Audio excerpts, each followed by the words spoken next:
ওহ তাই বলো। তাই তো বলি আমার রোমান্টিক ভূতটা আমাকে উল্টোপাল্টা কিছু খাওয়াতেই পারে না। অনেক হয়েছে দেখি তোমার কপালটা। এই বলে মিমের কপালে ভূত তার আঙুল রাখলো। আঙুল রাখার সাথে সাথে মিমের আর কিছুই মনে নেই। মিমের যখন ঘুম ভাঙে তখন মিম দেখে সে বিছানায় নয়, তার রুমের আলমারির ওপর শুয়ে আছে। মিম আলমারির ওপরে শুয়ে আছে, নিচে দাঁড়িয়ে মিমের দিকে তাকিয়ে আছে মিমের মা আর বাবা। মিম তার মা বাবার দিকে তাকিয়ে বলল, মা বাবা কি হয়েছে তোমরা আমার রুমে? সাথে কি তোর রুমে আসছি? সকাল হয়ে গেছে, অনেকক্ষণ ধরে ডাকছি, তুই শুনছিলি না। উপায় না পেয়ে দরজা ভেঙে ভেতরে আসছি, এসে দেখি তুই বিছানায় নেই, আলমারির ওপরে শুয়ে আছিস। এবার কি হবে মনে মনে ভাবতে থাকে। মিম এই ভূতের বাচ্চা আমাকে বিছানায় না রেখে আলমারির উপর রেখে গেছে। শালা ভূত না হয়ে মানুষ হলে নির্ঘাত আমার হাতে মারা পড়তো। না মানে আমি বিছানায় শুয়েছিলাম, হঠাৎ করে আমার বিছানায় একটা তেলাপোকা চলে আসে। আর তুমি তো জানো আমি তেলাপোকা দেখে অনেক ভয় পাই। তেলাপোকা দেখে আমি তাড়াহুড়ো করে আলমারির উপরে উঠে পড়ি। মিমের বাবা বলল, সেটা না হয় বুঝলাম, কিন্তু তুই আলমারির উপরে উঠলি কিভাবে? লাফ দিয়ে ভয়ে এক লাফে উঠেছি। দেখেছো মিমের বাপ, বলেছিলাম না তোমার মেয়ের কি জানি হয়েছে, ওর মাথায় সমস্যা। চলো ওকে কবিরাজের কাছে নিয়ে যাই। কবিরাজের কাছে কেন? শখ করে কি একদিন আলমারির উপরে উঠতে পারি না? তুই চুপ কর, নিচে নাম তাড়াতাড়ি, বাবা বলল। নিচে কিভাবে নামবো? কেন? লাফ দিয়ে নাম, যেভাবে লাফ দিয়ে উঠেছিলি। না মা, পা ভেঙে যাবে, মই দাও। মিমের কথায় মিমের বাবা একটা মই এনে মিমকে বলেন যে এবার নিচে নেমে আয়। মিম আর কথা না বাড়িয়ে নিচে নেমে এলে নিচে নামতেই মিমের মা বললেন, তাড়াতাড়ি ফ্রেশ হয়ে নাস্তা করে নে, কবিরাজের বাড়ি যাব, কোনো কথা শুনবো না, যা এক্ষুনি। মিমের মা বাবার কথায় মিম ফ্রেশ হয়ে নাস্তা খেয়ে নিল।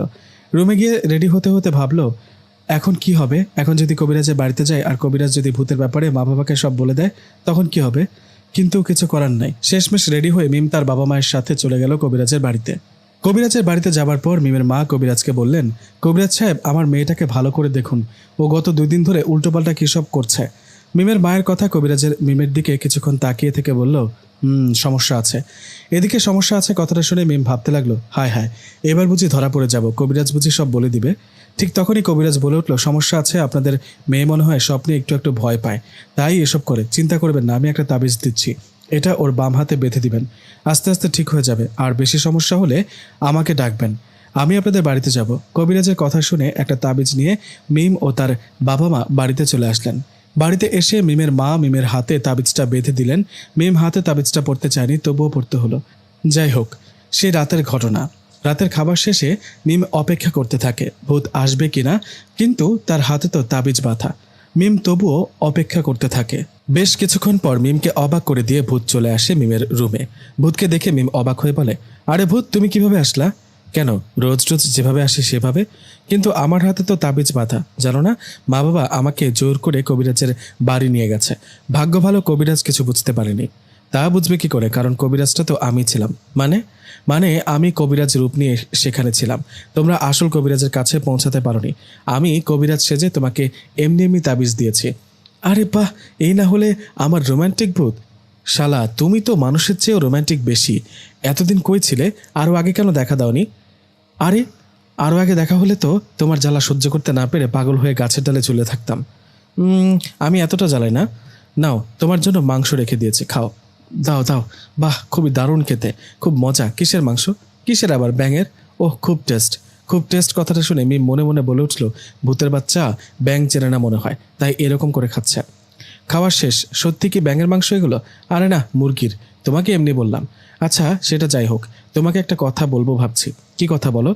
আমার সত্যি একটা বয়ফ্রেন্ড আছে। তুমি আমার জীবনে আসার আগে থেকে আমরা দুইজন দুইজনকে ভালোবাসি, তাই না?